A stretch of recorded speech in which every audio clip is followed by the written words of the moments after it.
여러분 안녕하세요. 지난 2주 전부터 여러분들과 함께 심리학에서 보는 이 변화와 치유의 단계와 성경에서 말씀하시는 치유의 단계를 비교하면서 함께 나누고 있는데요. 이 임상 심리학적 면에서의 매우 다양한 치료 방법 중에 여러분에게 소개해 드렸던 이 애통 작업을 통한 치유 단계와 성경에서 병 낫기를 위한 치유의 단계를 함께 나누면서 여러분들과 함께 치유와 변화의 단계를 계속 같이 생각해 보고자 합니다. 애통 작업을 통한 이 임상 심리학적 치유 단계를 잠깐 같이 다시 생각해 보면은요. 첫 번째 단계는 자신의 감정이 과거에 만들어진 정보 회로에 지배당한 결과임을 먼저 자기 인식 작업을 통해 알게 되고, 그렇죠? 두 번째 단계로는 눌려있는 감정을 인정하고 애통함으로 치유받는 과정. 즉 이것이 우리의 뇌에서 과거를 과거에 두는 그러한 작업이라고도 말씀드렸지요. 우리의 편도체에서 해마로 넣는 그런 작업. 이 과정을 통해 현재 고통받고 있는 분냄, 우울증, 불안증 또는 공포증 등으로부터 치유받고 벗어날 수 있다고 말씀드렸습니다. 그리고 이 심리학에서 보는 애통 작업을 통한 변화와 치유의 단계가 성경 야고보서 5장 16절에 말씀하시는 치유의 단계와 매우 흡사한 단계라는 것을 지난주에 말씀드렸습니다. 야고보서 5장 16절에 말씀하시기를 그러므로 너희 죄를 서로 고백하며 병이 낫기를 위하여 서로 기도하라. 의인의 관근은 역사하는 힘이 많으니라 라고 하셨습니다. 이 성경 야고보서 5장 16절에 보면요. 병이 낫길 위하여 서로 기도하기 전에 먼저 해야 할 것이 너희 죄를 서로 고백하며입니다. 그렇죠? 근데 여러분 이 먼저 죄를 고백하려면 고백해야 할 죄를 알아야 한다고 지난번 말씀드렸고 이 치유를 위해서 고백해야 할 죄를 크게는 두 가지 종류의 죄로 나누었는데 혹 기억이 나세요? 삶에서 우리에게 영향을 미치는 죄는요, 제가 생각할 땐 크게 두 가지로 나눌 수 있다고 생각이 됩니다. 첫째는요, 내가 지은 죄, 나의 불완전. 둘째는 남이 나에게 지은 죄. 영어로는 sins 그리고 sin against 이라고도 할 수 있습니다. 성경에 보면요, 말씀하시기를 의인은 없나니 하나도 없다고 하시죠. 우리 모두는 다 정도 차이라고 생각할 수 있지만 하나님 앞에서 볼 때는 다 똑같은 죄인이고 죄가 없는 사람은 하나도 없습니다. 이 타락된 세상에 사는 우리는 우리의 불완전함으로 우리의 죄로 서로 상처를 주고 받고 그 가운데서 매우 아파하고 슬퍼합니다. 저희 큰딸 처음 운전을 했던 것을 지난번에 같이 말씀을 드렸는데 저희 큰딸 처음 운전을 가르치면서 삶이 참 이 프리웨이, 고속도로와 같구나라는 것을 절실히 느꼈다고 말씀드렸는데요. 여러분 우리가 운전하다 보면 나의 부주의로 다른 차를 박아서 사고를 낼 수도 있고 나는 잘 운전하고 있는데요. 상대방이 뒤에서 받거나 옆에서 그냥 받아서 사고가 날 수도 있곤 합니다.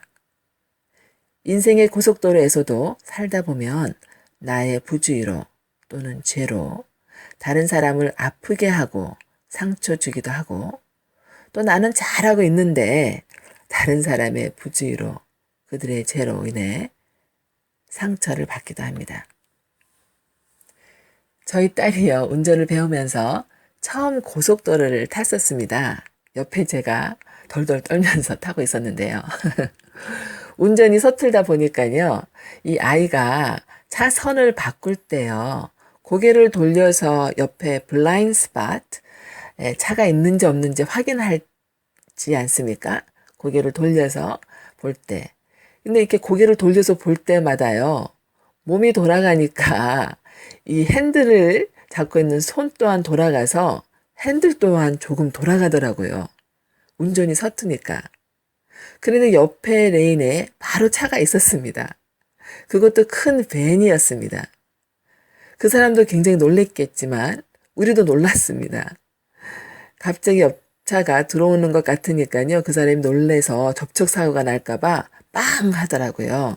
그래서 우리도 아이고야 미안해라. 야야 앞에 잘 보고 가야지. 손까지 돌리면 안 돼. 말하면서 우리도 미안하다고 손을 흔들었지요. 그리고는 우리는 그 일을 잊고 얼마간 고속도로를 달리고 있었는데요. 이번에는 그 사람이 계속 옆에서 따라왔었나 봐요. 이번에는 그 사람이요. 확 우리 쪽으로 핸들을 틀어서 접촉사고를 낼 뻔할 행동을 했습니다. 자신이 당한 만큼 우리도 당해봐라였는지. 그런데 이 사람이 계속 옆에 오면서요. 한 번 하지 않고 한 번 더 그렇게 우리를 놀래게 하더라고요. 얼마나 놀라고 열을 받았겠습니까? 저 정말 XX가 나오더라고요. 그 사람 우리 딸의 부주의로 자기가 놀란 것에 대한 복수이겠지요. 많이 놀랐겠지요. 그래도 이 프리웨이에서는 복수를 하려고 차를 진짜로 들이박는 사람은 거의 없습니다. 이렇게 흉내는 낼 수 있어도 진짜 화가 난다고 우리한테 상처를 주려고 팍 들이박는 사람은 거의 없지요. 이렇게 여러분 너 죽고 나 죽자 하는 이 진짜 사고를 내는 접촉 사고를 신용은 하지만 마음 먹고 들이박는 일은 그래도 프리웨이 고속도로에서는 안 합니다. 그런데 여러분 우리는 우리의 삶의 고속도로에서는 어떻습니까? 서로 완전 정명 충동도 잘하지 않습니까? 너 나 마음 상하게 했지? 나 너랑 말 안 해.부터 더 큰 상처에 대응하는 우리들의 모습을 볼 때 상처받은 대로 우리는 대응하더라고요. 우리가 고속도로에서 겪은 사람같이 신용만 해도 무서운데 삶의 고속도로에서는 진짜 정면 충동으로 꽝 박을 때가 많이 있습니다. 복수합니다. 너 죽고 나 죽자 하는 큰 접촉 사고도 우리의 삶에서는 자주 하는 것을 많이 봅니다. 복수를 우리 손으로 하는 것이지요. 예를 들어서 여러분, 남편이 바람이 났더니 아내도 맞바람 칩니다. 그 가정의 아픔 가운데 아이들 또한 약에, 술에, 섹스에 몸을 던지고 부모에게 반항하면서 자기 자신들도 망가뜨립니다. 어른들의 부주의와 죄로 가정이 깨지고 파탄, 죽음까지도 가지요.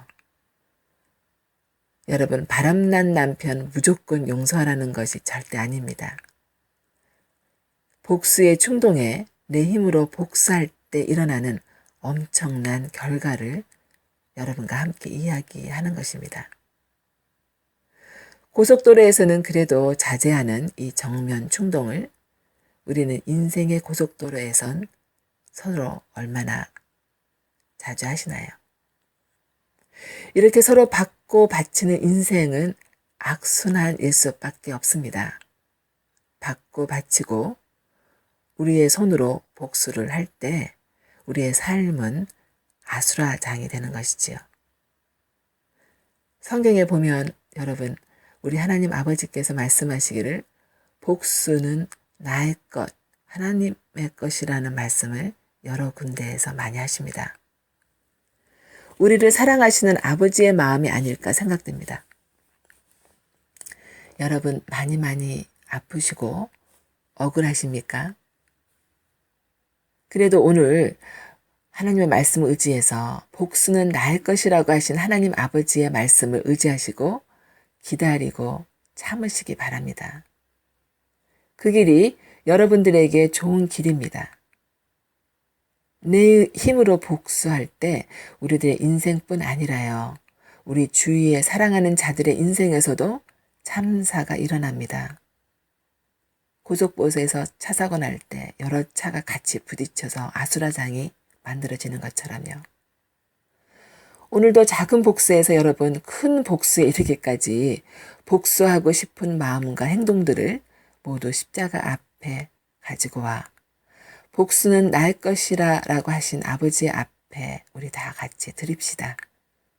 우리 인생의 작고 큰 참사들을 면할 수 있을 것입니다. 사랑의 하나님 아버지를 의지하시면서 오늘도 승리하시는 여러분들과 제가 되기를 간절히 기도합니다. 한 가지 여러분들에게 알리고 싶은 것은요. 5월 15일, 16일 금요일 아침부터 토요일 저녁까지 1박 2일로 세 사람이라는 전인치유 수양회를 저와 전다른 박사님의 인도로 남가지 사랑의 교회 후원과 공동주최로 제3차 가집니다. 더 자세한 정보를 알고 싶으신 분은 714-522-4438번 저희 기프트 상담소로 연락해 주시면 자세히 알려드리겠습니다. 이 세 사람 수양회에서 저희와 함께 이 애통 작업 또 야고보서 5장 16절에 나온 이 치유의 단계를 같이 나누기를 원합니다. 여러분을 다시 만날 때까지 우리 안에 계신 성령님을 의지하시면서 복수를 아버지께 드리고 서로 불쌍히 여기며 화목의 도구로 승리하시기를 간절히 기도드리며 저는 2주 후에 다시 여러분들을 아침 화요일 11시에 다시 찾아뵙겠습니다. 지금까지 기프트 상담 치유연구원의 닥터 리리아 전이었습니다. 샬롬.